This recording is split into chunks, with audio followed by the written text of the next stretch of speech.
Hello everybody! This is the second part of my super compilation of all the things that I've learned about riding a motorbike on track. So if you missed the first part, I linked it below. Go watch it before watching this video because you may not understand all the things that I'm going to explain in this video. Instead, if you already watched it, let's not lose any time and go back to listing all the things that I've learned. Okay, as I said, you ride the bike with your legs. So, on the straight, you stay on the saddle. And on the corner, you move the cheek outside. But how exactly do you do that? At the beginning it was complicated because I was on the straight, I started to brake, and I say, oh my god, I need to move the cheek. And I moved the cheek while braking.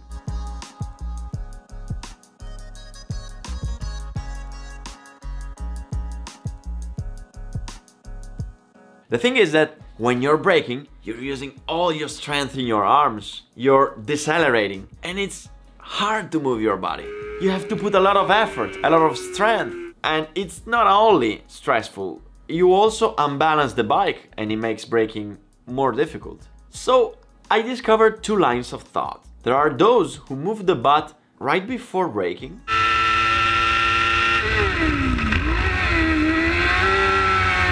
while still accelerating. And there are those who move the butt as soon as they start to brake,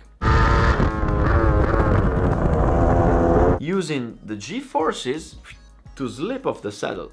I prefer the second one, especially because the 1000 is so powerful that when you're still accelerating, it's not that easy to move the butt. But you know, you should practice and find your best way. At this point, we need to optimize it, so we need not to make unnecessary movements on the bike. So if you have two corners in a row on the same direction, for example, you're leaning right, you accelerate, and you lean right again, you don't put the butt on the saddle to put it back out.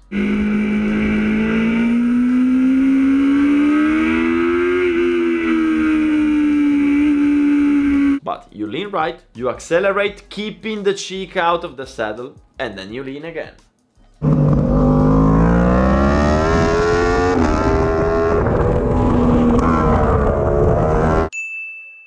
Okay, so what about the rest of the body?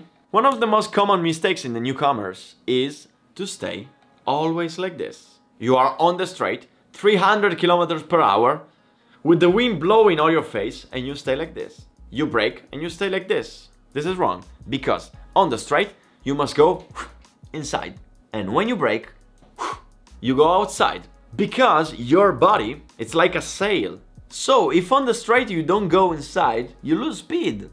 And if in braking you don't go outside, it takes longer to brake. Also, when you brake, if you go up, and this movement must be boom, immediate. You're on the straight, boom, you brake. If you go outside, you can put more strength in the handlebars and be more effective. Okay, at this point, the question is, how do you use your body when cornering?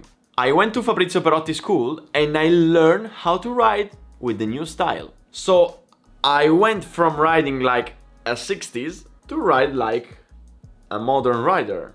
Well, actually, I tried, but I couldn't. I mean, I wanted to go down, but I couldn't. And I didn't know why. Until Lorenzo, a friend of mine, showed me that the upper body problem comes from the accelerator. If you want to go down your body, you need to have the wrists free.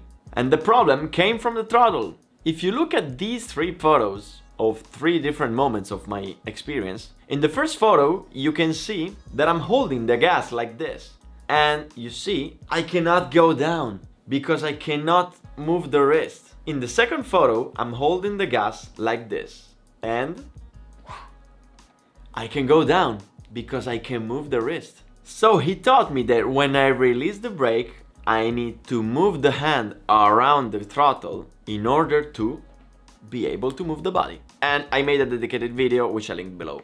And here I also understood the importance of the outer leg. Because when you go down and you corner, if you don't use the external leg to hang on the bike, where will you put all your weight? On the hands. This means you will put all the weight on the front, which means that every single movement that you make with your body will be transferred to the front, making it easier to lose it and fall. While if you hang on the tank with your leg and use your abdomen to keep yourself up, you will ride more smoothly. On track, you go fast. Always. You don't go slow. You need always to push. So you never keep your finger on the brake. But when you brake, you brake. When you don't brake, you release the brake and take the throttle. You must use all your RPMs. So on the straight, you accelerate almost until the limiter. You don't wanna go like this, bo, bo, bo, but always like mama. This is the same for braking. When you brake, you must keep high RPMs in order to use the engine brake to slow down.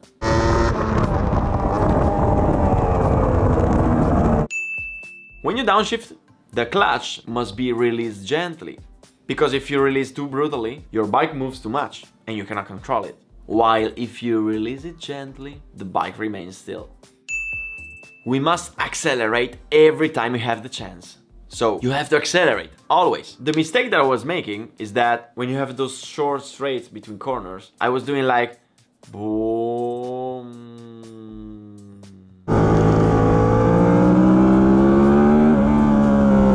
I was walking, while the right thing was to boom.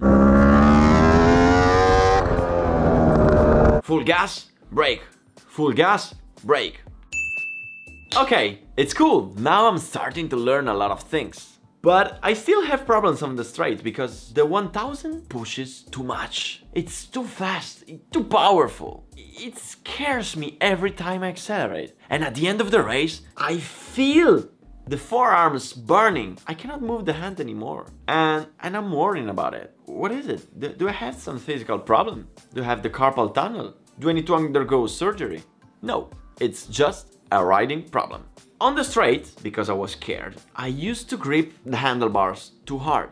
And you understand that if the race is 18 minutes long, try to hold something like this for 18 minutes. You're never gonna make it. So I started to focus on the gas. When I was training on track, not pushing, I tried to hold the throttle like this, with 3 fingers. You don't need force to accelerate. You just need to turn the accelerator and then keep it. And then I started to release the hand, release the muscles, just keep it in position and breathe. This thing fixed all my forearms problems.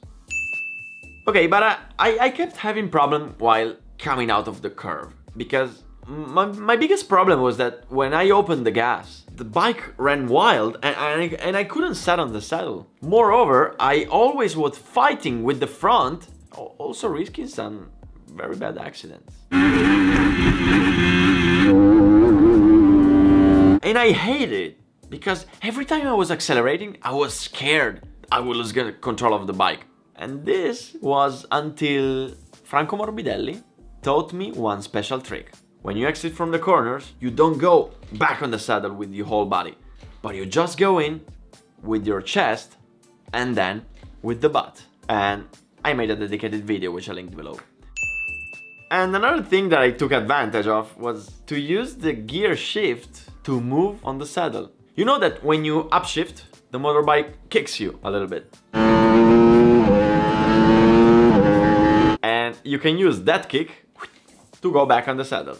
And this thing made me think a lot, because, you know, I always wondered how can the MotoGP riders make 28 laps in a row with those bikes so powerful and resist for 40 minutes. And when I think about this small thing about using the shifting to move on the seat, I realized that in order to be competitive in the World Championships, you need to be able to save every single tiny energy of your body. So you must be able to master all these tiny things that allow you to save energy.